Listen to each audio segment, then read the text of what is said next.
Existen dos tipos de célula, pero nos centraremos solo en una, la célula eucariota. Este tipo de célula, que forma parte de los seres vivos, contiene en su interior organelas, entre las que se encuentran la mitocondria y el sistema de endomembranas.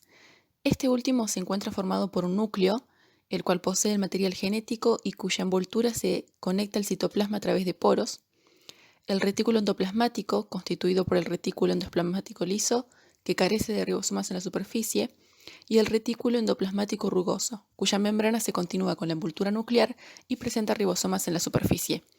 Es además el lugar físico en que se lleva a cabo la síntesis de proteínas. Las vesículas. Todos los compartimentos están comunicados entre sí a través de numerosas vesículas de transporte que de manera continua emergen de una membrana y se fusionan con otra. El complejo de Golgi, dentro del cual se sintetizan carbohidratos que se combinan con proteínas, agrupando el producto en forma de glóbulos de glucoproteínas. Y los lisosomas.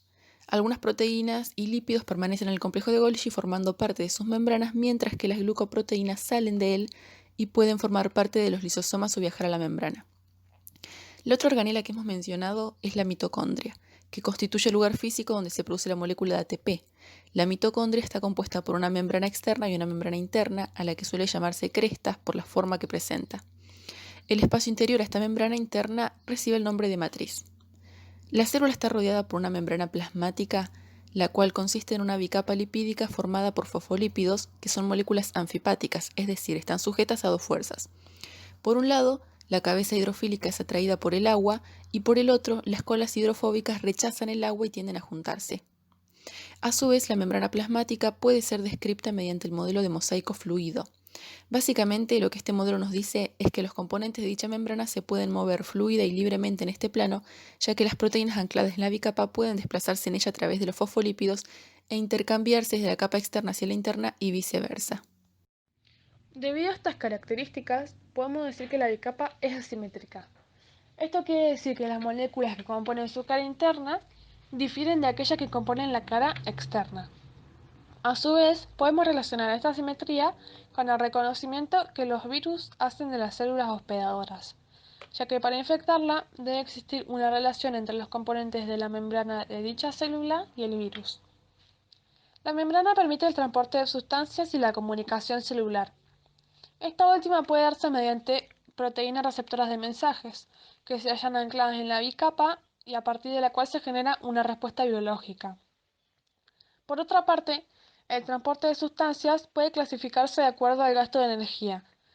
El transporte pasivo se produce a favor del gradiente de concentración, por lo que las sustancias no requieren de un aporte energético para atravesar la membrana celular. Y transporte activo en contra del gradiente de concentración, por lo que las sustancias necesitan el aporte energético para atravesar la membrana plasmática. El transporte pasivo a su vez se clasifica en difusión simple. Permite el pasaje de aquellas células de tamaño pequeño que sean solubles en lípidos como el oxígeno. Osmosis consiste en la difusión del agua hacia el interior y exterior de las células. Y difusión facilitada, el transporte se da gracias a la acción de una proteína transportadora que se encuentra anclada en la membrana celular. Mientras que el transporte activo se clasifica en bomba de sodio-potasio. Se da gracias a una glucoproteína que se encuentra anclada en la membrana celular y para su activación requiere que el ATP se encuentre al interior de la célula. Y transporte en masa en el que se produce todo el movimiento de la membrana plasmática para poder entrar o sacar sustancias desde la célula, que se divide en endocitosis, por la cual la membrana plasmática se invagina hacia el citoplasma celular, envolviendo las sustancias que desea introducir y formando una especie de bolsa. Esta bolsa se profundizará tanto que logrará formar una vesícula que posteriormente se cerrará y se separará de la membrana celular, migrando con su contenido hacia el interior de la célula. Y exocitosis. En este caso, para salir, las vesículas que provienen del interior de la célula se fusionan desde el lado interno de la membrana plasmática y su contenido se libera al exterior. La endocitosis se clasifica en fagocitosis, que es cuando la célula conduce hacia su interior el material sólido de gran tamaño, y pinocitosis. Se engloban hacia el interior celular partículas tan pequeñas que se hallan en solución o penetran líquidos de gran importancia para la célula. En cuanto a la exocitosis, esta puede producirse por secreción, los productos celulares van a utilizarse fuera de la célula o por excreción. Las sustancias expulsadas ya no les resultarán útiles. Ahora que conocemos cómo se da el transporte de sustancias a través de la membrana plasmática, podemos retomar el reconocimiento que se da entre células y virus, ya que como sabemos, estos están formados por una envoltura proteica que rodea el material genético, las cuales se unen al receptor en la membrana plasmática del hospedador e ingresan en la célula por endocitosis. Recientemente se ha descubierto un tipo de virus llamado Grass-Page, cuya relevancia se debe a que parece estar presente en las 3/4 partes de la población del planeta. Este virus infecta a determinados tipos de bacterias, influyendo así en el funcionamiento de la flora intestinal, la cual es vital para mantener un organismo vivo. Asimismo, por medio de transporte de sustancias es que la célula puede adquirir nutrientes que serán utilizados por el metabolismo. Este es el conjunto de reacciones químicas que suceden en la célula y se relacionan con la utilización de la materia para la obtención de energía.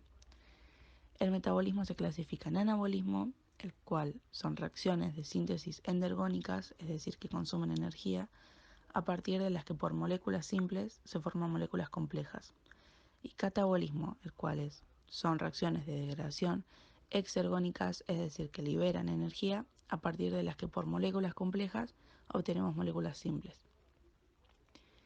La respiración celular es un proceso metabólico que ocurre en 3 etapas: glucólisis, ciclo de Krebs y cadena respiratoria. La glucólisis tiene lugar en el citoplasma y mediante la metabolización produce 2 moléculas de piruvato y 2 moléculas de ATP.